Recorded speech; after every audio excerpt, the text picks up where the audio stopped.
Bismillahirrahmanirrahim. Assalamualaikum warahmatullahi wabarakatuh. Waalaikumsalam warahmatullahi wabarakatuh.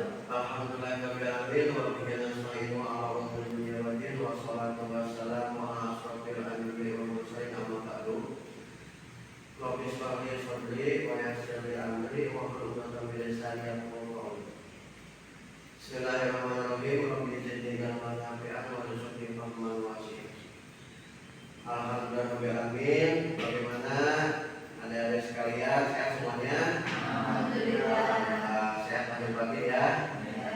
Alhamdulillah. Mudah-mudahan kita semua selalu diberi kesehatan lahir batin. Amin ya Allah ya Rabbal alamin.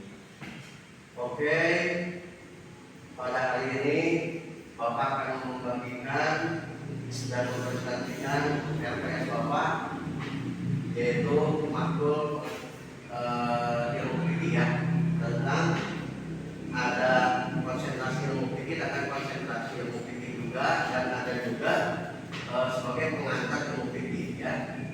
Nah, dengan ada ilmu agamanya yang penuh ya, Bapak yakin sudah mempelajari tentang usul fikih.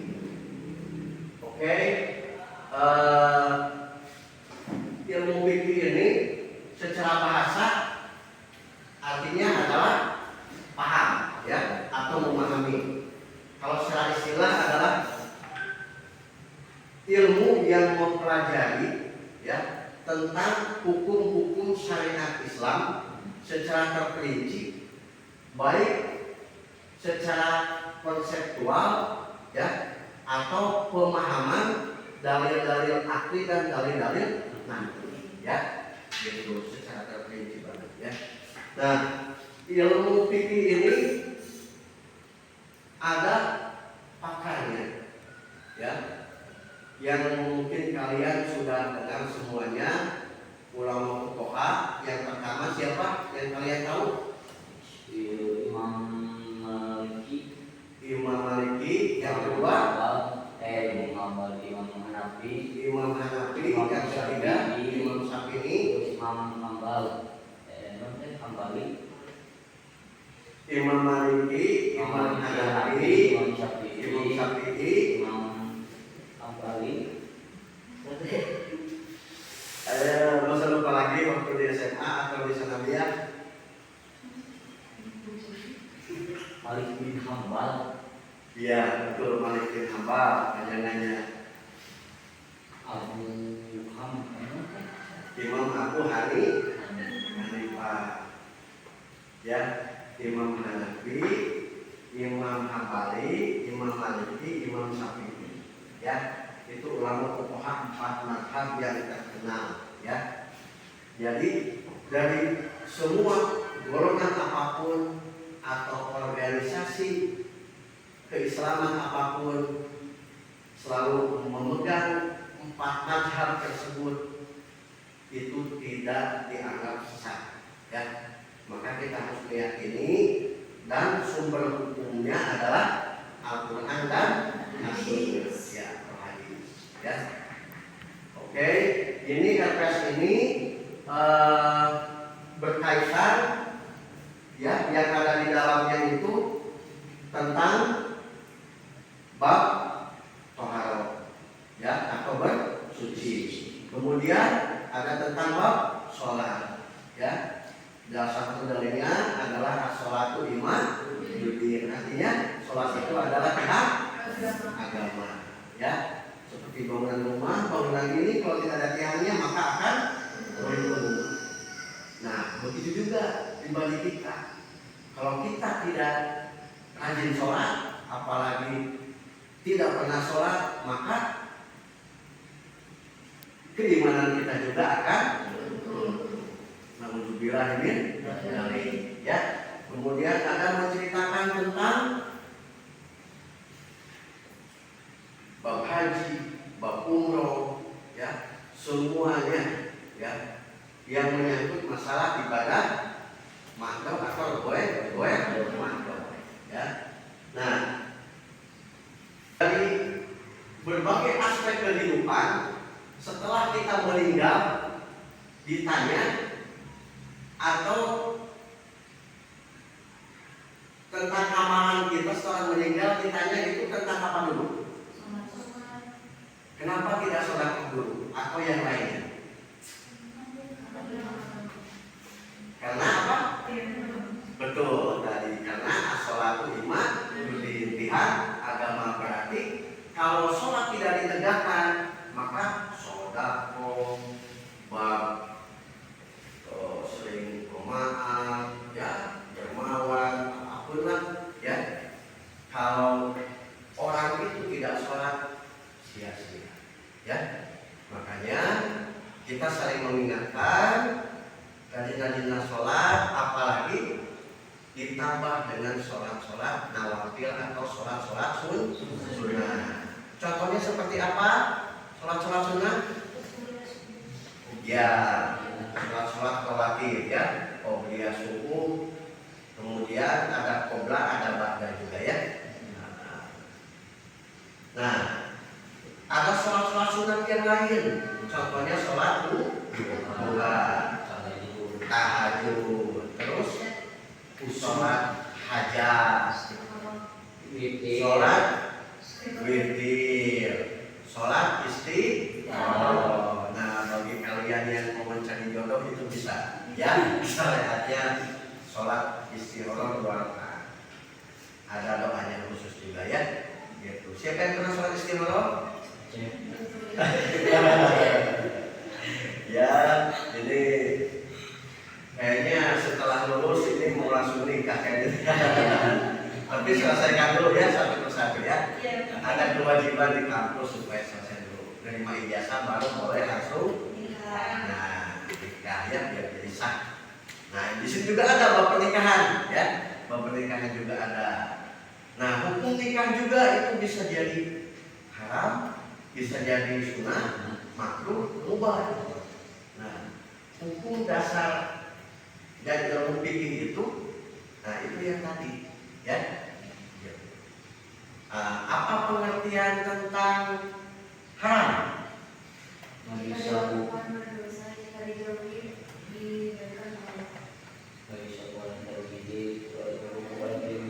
Iya, mayu sabu ala tarkihi wayu alapi. Kalau dikerjakan dosa, kalau ditinggalkan mendapat pahala. Seperti maling, berzina, ya. Yang pasti ini ilmu fikih ini merupakan ilmu syariat, ya. Banyak orang langsung menuju ke ilmu makrifat, ya. Tingkatannya itu ilmu syariat, kemudian jangan langsung ke makrifat, nanti disirat aja, gitu, ya. Gitu takutnya karena oleh sedikit, ya. Nah, jadi ilmu syariat ini yang banyak dipelajari itu ilmu fikih ini, gitu. Contoh, maaf, yang langsung ke ilmu tasawuf, ya, dan dia itu tidak mempelajari dasar hukum dari ilmu fikih ini. Ada satu aliran orang itu seperti yang tadi, dengan sholat adat, dengan adat, ya, Allahu Akbar, Allahu Akbar. Nah,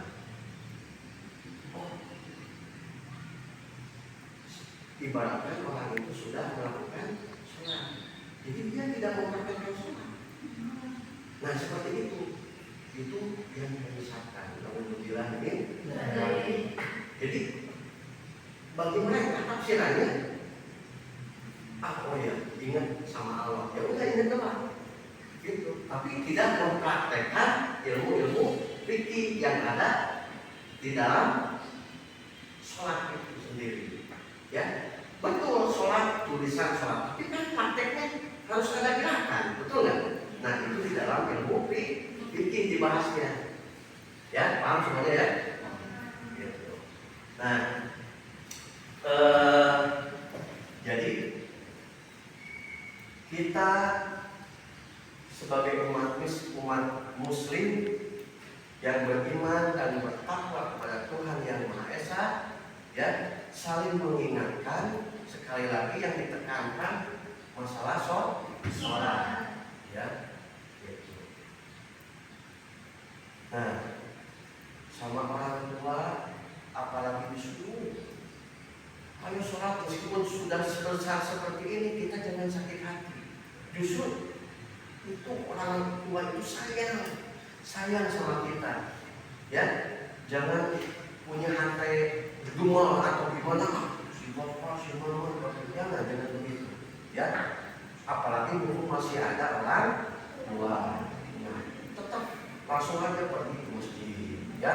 Bagi yang laki-laki bagusnya ya, ya. Gitu. Nah, jadi sholat itu sangat penting banget, ya. Nah, kapan sholat itu menjadi wajib bagi kita? Ditulis nanti di buku masing-masing. Setelah kita balik, ya. Nah, kalau ciri-cirinya balik, ya, atau kalau orang-orang yang sudah dikenai kewajiban, ya. Kalau laki-laki itu apa ciri-cirinya? Keluar air mani. Iya, keluar air mani atau mimpi basah. Jelas trik kan ya? Mimpi basah, ya. Itu biasanya tenggorokannya agak gede-gede dikit, ya, lemas, ya, biasanya gitu kalau laki-laki. Kalau perempuan, ya, ya ada darah haid, ya. Nah, itu darah perempuan yang darah itu justru bagus, ya. Apalagi yang teratur sesuai syariat Islam. Biasanya berapa hari? 7 hari 1 minggu. Itu pembersihan diri secara filosofis. Perkawinan perempuan, Ya. saya boleh tanya. Ya, boleh. Ada istiadat zaman sekarang biasanya perempuan berkawin masalah ramas, Ya masalah betul. ramas, apakah boleh atau tidak perempuan yang sedang haid berkeramas? Kan ada istiadat yang tidak boleh kan Pak, terus dikumpulkan. Betul. Sedang itu apakah yang dikatakan saya boleh, apakah tidak perempuan itu berkeramas ketika sedang haid? Oke. Ini kita zaman genjet, ya. Genjet, banjet, jorok, ya, bukan. Ya. Nah,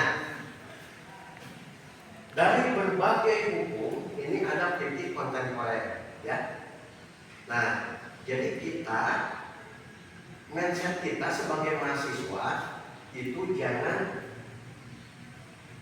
jadi satu mazhab tersebut kita yakini bahwa mazhab itu paling benar, jangan, ya, karena ada 4 mazhab. Nah, dihubungkan dengan adat yang tadi, ya, dengan adat yang tadi, ada yang membolehkan, ada yang tidak. Itu tergantung kondisi orangnya, ya.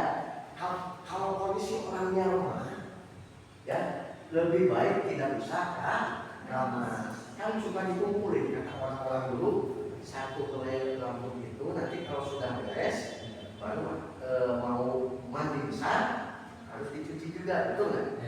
Nah, tapi kalau seandainya kena aktivitas, contoh di daerah Jakarta, ya, di daerah mobilitas yang tinggi, kan kalau perempuan itu suka menciut, gitu ya, suka kalau nggak keramas itu nggak pede, suka nggak bau atau gimana lah, gitu, suka keramas. Nah, itu tapi harus hati-hati juga, ya, gitu. Setiap ada rambut yang ini dikumpulin aja, gitu ya. Kalau keramas itu boleh kan, ya.